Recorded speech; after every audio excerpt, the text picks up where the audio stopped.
¿Sabías que Tim Burton no hizo El extraño mundo de Jack? Probablemente sí por un TikTok o dato curioso en internet, pero aún así da de qué hablar cómo el consumidor de películas promedio creyó por un largo tiempo que esta película o hasta Coraline fueron hechas bajo su mando. Este caso realmente dice mucho sobre Burton como director. Dejó su marca impresa en la mente de todos aunque no fuera una exclusividad de él, lo que a su vez dice mucho sobre nosotros. Nos comíamos información con papas por el título de la película sin molestarnos en ver una mínima parte de los créditos o ir a Google a revisar. Pero antes de que esto suene como un sermón, hasta hace unos meses yo también creía lo mismo. Y por eso quiero hacer una pregunta, o más bien un par de preguntas. ¿Por qué creíamos que esta era una película de Burton y realmente es justo atribuirle toda una estética solo a un director? La respuesta más obvia para la primera es que, como ya dije, está literalmente escrito su nombre en el título. Y la otra razón es que históricamente las masas ya venían con la idea de lo que Burton implementa en sus películas por el éxito que fue su Batman, donde lo primordial era un carnaval gótico con todo el propósito de hacer que cada escena fuera un momento de pura euforia. Todo está en la entrada, solo mírenla, destinada a ser icónica de allá 30 años.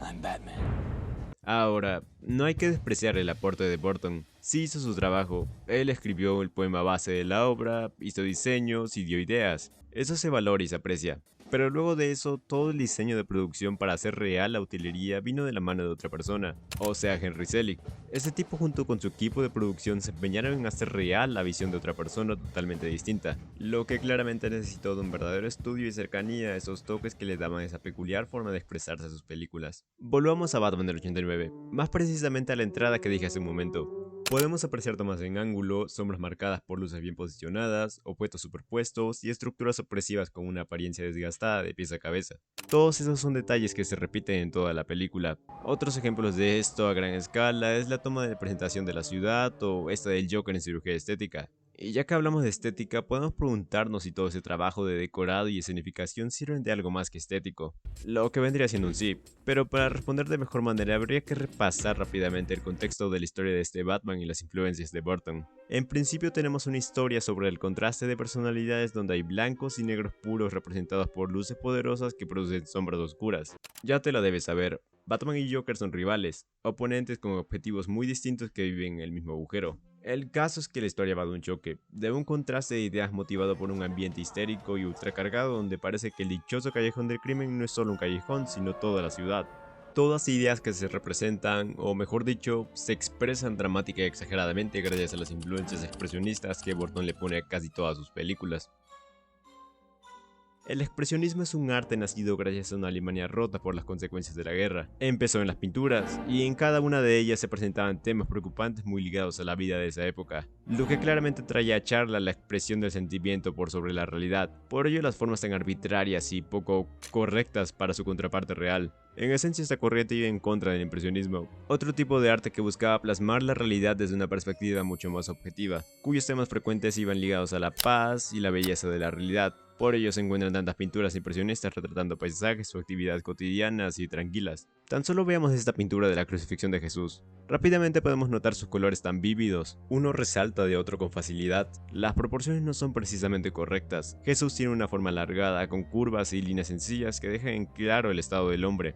Todo es una representación de la angustia, el enojo, la violencia y la tristeza de un momento como ese. Pinturas como esta hubieron muchas por esos años. Era un movimiento muy ligado al romanticismo, que también premiaba el sentimiento por sobre la razón. Pero bueno, aquí el chiste es que llegó a tocar terrenos cinematográficos, proyectos de los que probablemente hayas oído, como El gabinete del Dr. Caligari o Nosferatu, que eran películas expresionistas con todos sus puntos. Estaban presentes las formas irregulares compuestas por curvas y líneas angulares, altos contrastes por luz y sombra debido a la carencia de color, hay elementos superpuestos y largas sombras en perspectiva que más precisamente en el gabinete del Dr. Caligari fueron pintadas en el escenario, haciéndola tal cual la viva imagen de una pintura. Con eso claro, analicemos estas tomas del extraño mundo de Jack. En la primera tenemos todos los elementos estéticos de una obra expresionista. El alto contraste entre el luna y el oscuro cielo, hay elementos superpuestos, personajes tanto en primer plano como en el fondo, favoreciendo el sentimiento de profundidad. También tenemos las tumbas en diagonal, las curvas de la colina, la textura del piso con dirección al mismo Jack, que es el protagonista de la escena y la razón por la que todos estos elementos le dan ese toque dramático al montaje.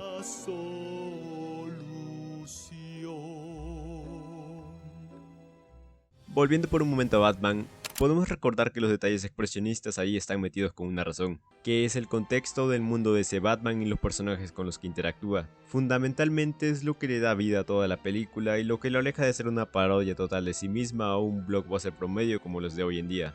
Lo cargado de Gotham que hace muy deprimente y angustiante solo pensar en vivir ahí, y las personalidades tan extravagantes de personajes como Joker o hasta el mismo Batman con su resaltante símbolo amarillo, se soportan gracias a la construcción de sus escenarios, luces y decorado. Pero, ¿en qué se sustenta Jack? Bueno, realmente es muy sencillo y directo. La escena te canta, literalmente, que el señor Calaca se siente deprimido y aburrido por la monotonía de su rutina y está desesperado por encontrar algo nuevo, algo distinto que lo haga feliz. Básicamente está angustiado y preocupado por lo que pasará o por lo que no pasará, tal cual hacían estos dichosos pintores por ahí del inicio del siglo XIX, pero, más importante, tal cual hizo Burton en la construcción de todo el ambiente de su Batman a mediados de los 80, pero que no hizo aquí. Miremos otras tomas, como esta de la casa de Jack, o esta del laboratorio del doctor, o esta otra del bosque de las puertas. Todos son escenarios que lejos de la visión de Burton dan ese sentimiento vibrante de que las cosas no son correctas. Lo que quiere decir que Henry Selick y sus compañeros de trabajo dieron justo en el clavo para imitar el estilo de Burton. Pero eso no suena muy bien. Realmente no parece muy correcto atribuirle una estética como la del expresionismo a solo un director, menos por trabajos que no hizo. Puedo entender que tengamos la costumbre de decir, oh sí, Tim Burton, el de los personajes raros y oscuros, pero lo que no veo justo es apropiarle el crédito por toda una vanguardia artística. Ni al autor de la primera película expresionista se le atribuía como suyo. A lo que quiero llegar es que, jactándole el crédito de toda una corriente de arte a solo una persona por razones de popularidad, se obtienen artistas injustamente no reconocidos, tal como Henry Selick y quién sabe otros casos. Probablemente a muchos les valga que opaquen su nombre por el de alguien que venda más si es que le dan su buena suma de billetes. Lo que está bien, cada quien sus objetivos. El problema viene cuando esas personas sí quieren su debido reconocimiento. Lo que en el caso de Selick sí es así. Este hombre logró hacer real un mundo que más que un lugar viene siendo como una experiencia, un conjunto de sentimientos que, en mayor o menor medida, están para sustentar sus aspectos narrativos. Los resultados de su trabajo fueron buenos, sí, buenos, no la gran extravagancia u obra artística revolucionaria, pero tampoco una experiencia totalmente superficial.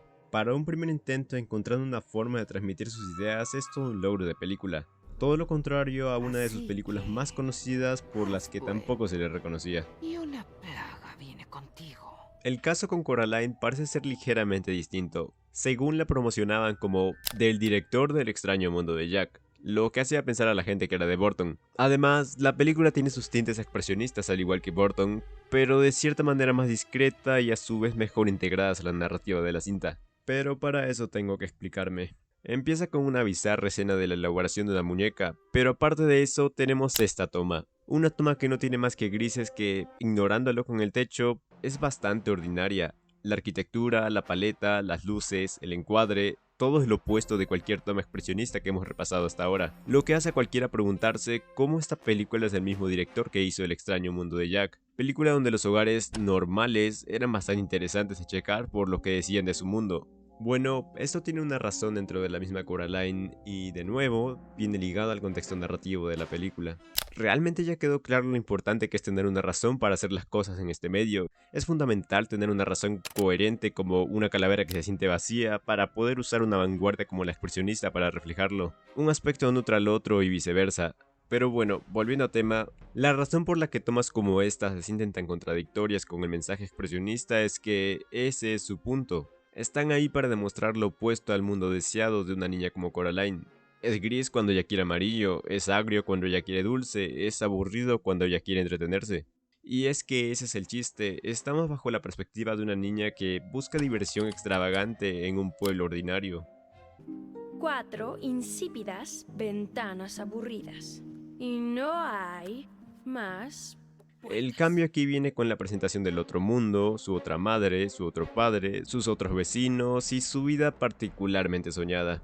Lo más obvio y que cualquiera ha notado es el cambio de atmósfera gracias a la paleta. Y bueno, ya nos alejamos del mundo bajo la perspectiva de una niña aburrida y entramos a su versión soñada y, por sobre todo, que la hace feliz. Sentimiento que particularmente también es una contradicción con el mensaje clásico alemán del que venimos hablando. Pero la cosa es esta, volvemos de nuevo al contexto. Este es el mundo soñado de Coraline. Un engaño, sí, pero uno que ya uno conoce. Las cosas no tendrían que ser nada angustiantes por el momento porque no lo son para la protagonista. Lo mejor de los tintes expresionistas de esta película, por tonto que suene, viene siendo su ausencia.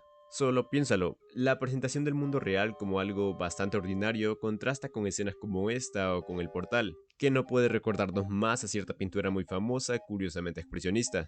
Las cosas para Coraline fueron de 0 a 100 en minutos. Comenzó a escapar de su otra madre por el caso con los botones, lo que alarma a cualquiera porque son botones en la cara, eso incomoda a cualquiera, creo yo, pero vamos al punto. Las cosas ya no van bien para la niña. Comienza su angustia, comienza su soledad, comienza su tristeza. Elementos que sí denotan la influencia de la dichosa corriente con la que vengo apuntando a la película. Tales sentimientos como la soledad y la tristeza no se han representados visualmente en su totalidad, pero lo que sí es reflejado es la angustia y el terror de que las cosas no están bien. Tan solo veamos la apariencia de la otra madre. Desde que sus intenciones se ven amenazadas cambia su apariencia, tal vez una no terrorífica, pero sí muy peculiar. Su figura pasa de ser redonda y ordinaria a una versión alargada con más líneas rectas en pro del amenazante. Es sencillo, pero lo curioso aquí es cómo esta cada vez va siendo más similar a los diseños que ocupan los protagonistas de miles de pinturas expresionistas o hasta personajes de películas de la misma corriente. Este es César, el sonámbulo del gabinete del Dr. Caligari, la primera película expresionista. Iba de un hombre demente que quería probar las capacidades del sonambulismo mandando a uno de sus pacientes a cometer asesinato y acciones que él repudiaría estando despierto según sus propias palabras. Prácticamente no se pueden negar las similitudes entre el diseño de la otra madre y los protagonistas expresionistas de época. Una de las razones por las que en el extraño mundo de Jack se tenía tanto esta estética incorrecta es porque su mundo la meritaba. Era el pueblo de Halloween, no podía ofrecer menos. El chiste aquí con Coraline es distinto. Como ya dije, el mundo real o el mundo soñado en este caso, cuando aún no es descubierto, no meritaba ser una realidad visualmente distorsionada. Razón por la que el encuentro final entre Caroline y la bruja piruja esta es el punto más alto de la influencia de la vanguardia en la película. Ahí prima la angustia y el miedo por sobrevivir. Solo miren esta toma. Hay un sujeto en el centro compuesto de curvas y líneas rodeado por telarañas muy contrastantes con el resto. Previo a eso, la realidad literalmente se deformó. Elementos que en su totalidad no son todos los que le dan vida al expresionismo como tal, pero que sí están ahí por esa razón de querer darle más potencia a lo inquietante del momento, cosa que no se puede negar teniendo en cuenta que el director sabe lo que es trabajar con esas bases debido a sus experiencias con Tim Burton. Vincent, German expressionist. Aunque creo este tema ya haya sido algo hablado, el caso del crédito me atrajo lo suficiente como para querer tocarlo por mi propia cuenta. Particularmente quería hablar sobre cómo una corriente artística del siglo pasado sigue estando presente de manera consciente o inconsciente en películas que relativamente han sido estrenadas hace poco, ya que siempre es bueno que en el cine se encuentre variedad de formas para expresar una idea, sobre todo de una manera tan entretenida y chocante que puede interesarle a cualquiera. Es primordial que el cine sea un medio de reflexión, sí, pero a su vez también que sea uno donde la gente se pueda divertir o entretener, trayendo a colación el análisis y la comprensión de por qué una película sobre una calavera en traje es tan recordada. En este caso, es de apreciar la visión de Burton, Selig, animadores, artistas conceptuales, escultores y demás. Sin ellos, respectivamente, no se puede haber obtenido ese Batman de feria que conoce su ridículo y que gracias a eso puede darse el lujo de exagerar y por ende dramatizar el peligro de su mundo, o no se pudo haber obtenido esa película de una persona que se siente sola en un mundo extravagante, o no se pudo haber obtenido esa donde la angustia y lo incómodo son el mayor recuerdo que se tiene luego de verla.